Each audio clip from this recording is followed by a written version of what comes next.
Бесігін әнмен тербеткен отбасы алыста емес жақында осы қазақ елінде. Нақтырақ айтсақ, Ақмола облысы Аршалы ауданында орын тепкен нөмір 3 орта мектебінде осындай керемет сайыс өтті. Ол жарысқа Айтуаровтар, Бақытжановтар, Мұратбаевтар, Хасеновтер, Құрманғазы, Сыздықовтар отбасылары қатысып өз бақтарын сынап көрді.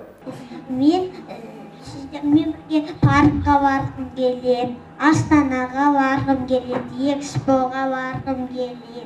Ой, қызым құлыншағым, демалыста барамыз. Аршалы ауданы әкімінің орынбасары Байжұма Асылбек, музыкант, дирижер, қоғам қайраткері Сапар Ахметжан, зейнеткер дәрігер, ақсақалдар кеңесінің төрағасы Владимир Махмудович, қазақша күрестен спорт шебері, белбеу күресінің әлем чемпионы Бекбол Нұрланұлы сынды азаматтар арнайы қонақ болып, іс-шараның басы қасында қазылық етті.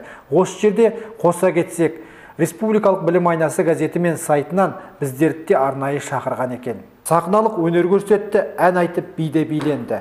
Ата-ана мен мектеп ынтымақтастығын, бала тәрбиесіне бірге ат салысатынын дәлелдеді.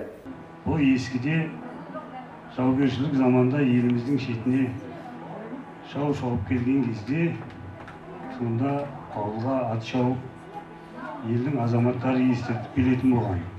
Содан қазақта қалған сөз бар. Ол жаңағы жаугершілік заманда қабырғаға аяздай батқаннан кейін сол жаман әдет болып қалған. Сол үшін ескіден айтады, үйге жүгіріп кіруге болмайды.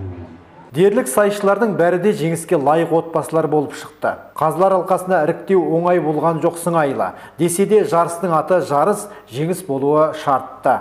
Мінекей бүгін сіздерге келіп, үлкен ағаларыңыз келіп баға көрсетті, бағаларын берді. Олардың ішінде мінекей Владимир ағаларымыз, аталарымыз қатысып алды, уақытын бөлді. Осының бәрі бізді үлкен бір сондай жақсы әсер берді.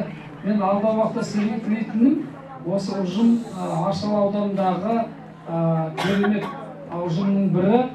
Жалпы бақылап отырмыз, газ журналында шықты, халықаралық энциклопедияда шыққан екен осы сіздер ұжымдарыңыз. Сол неден таймай үздік бола беріңіздер. Тәрбиелік мәні бар осындай іс-шаралардың басы қасында жүрген мектеп әкімшілігі, ұстаздар қауымының еңбегі зор деуге болады. Бұл рухани жаңғыру. Ақмола облысы Аршалы ауданы, Аршалы кентінен Қуантай Амантайұлы, Нұрсұлтан Ескендір, білім айнасы үшін.